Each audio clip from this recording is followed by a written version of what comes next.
Welcome everybody to our Ustengrav run-through. For those of you here for the puzzle door or the secret treasure room, let's just do those first and get them out of the way, then we'll do our standard run-through. Now, as far as the puzzle door goes, what you can see is these pylons will trigger the gates, but no matter how fast you are running, the gates will not stay open long enough for you to get through. What you have to do is use your newly acquired whirlwind sprint ability that should have been given to you by the Greybeards as a precursor to this quest. If you do not have this ability, if you have not been to the Greybeards, as far as I know, without some kind of mod or exploit, it would not be possible to get through these doors. So let's go ahead now and try it with the whirlwind sprint ability equipped, and bam, there you go. And that is how you get through these gates. Okay, let's move on to the secret treasure room.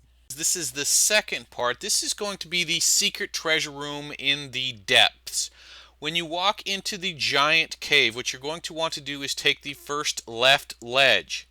Now, about 99% of the players will never even see this room, so if you've never even heard of it, don't be surprised.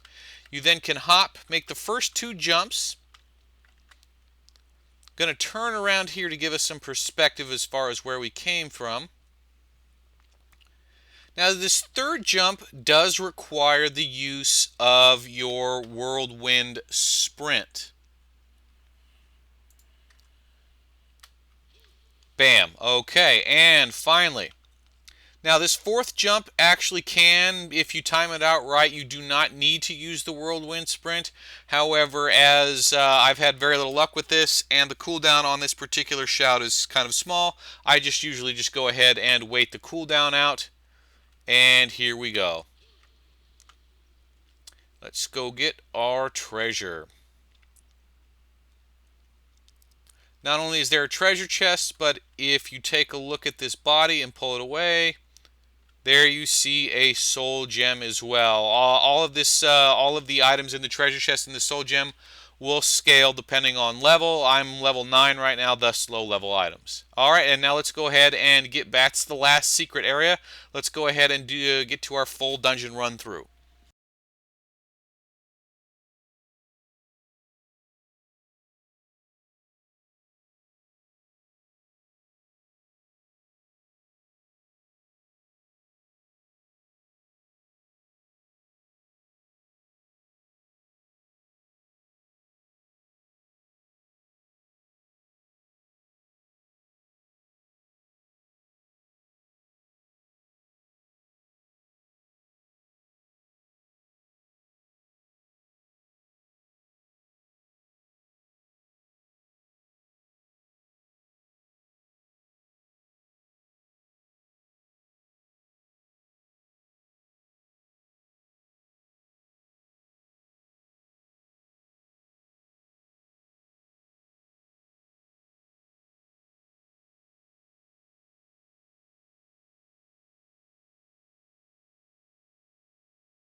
Okay, we're going to slow this down now because we're going to come up to the one unique encounter in this particular instance. As you can see, we're coming up to marked flooring again, which usually means a trap. And there, as you can see, the flames. Now we're going to encounter another large giant spider and several of his smaller minions.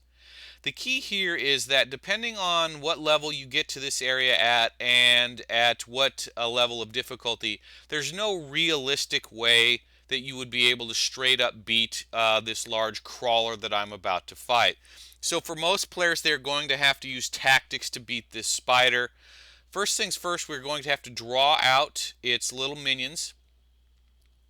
Anytime you get into a fight with something, you always want to be one. You don't really want to have to worry about the little piss ants. Now there's the big spider.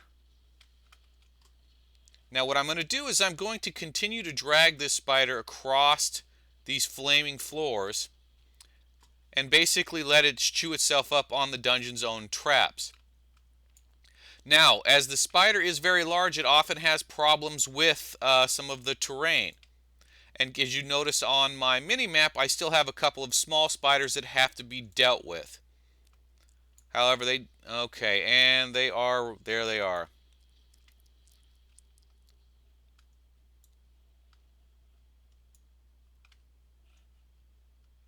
Gonna go ahead and use some mana potions.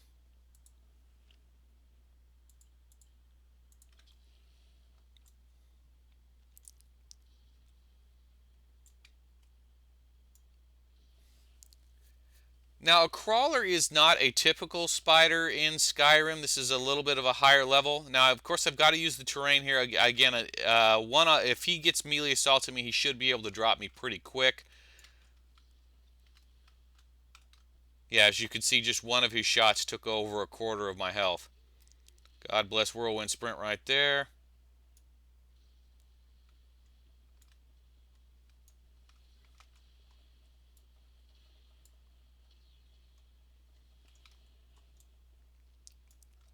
And he's down. And there should be one small minion left, and there it is. And let's take this guy out. And that pretty much ends this dungeon. We'll just go ahead and continue through. Let's see what this guy drops. Usually he drops some pretty high level stuff. See, this is a Daedra heart, which is a high level crafting ingredient for the Daedra armor. Obviously not something that, generally speaking, you would get on your second instance run through.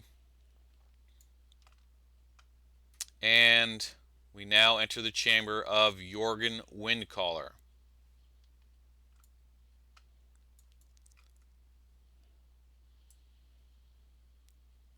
Nothing to be afraid of here. These pylons coming up is a pretty cool effect, but no traps. And we find that when we get to the chamber of Jorgen Windcaller, instead of finding his horn, we find a note from someone who's already stolen it. And that leads us on another quest, which is a story for a different day.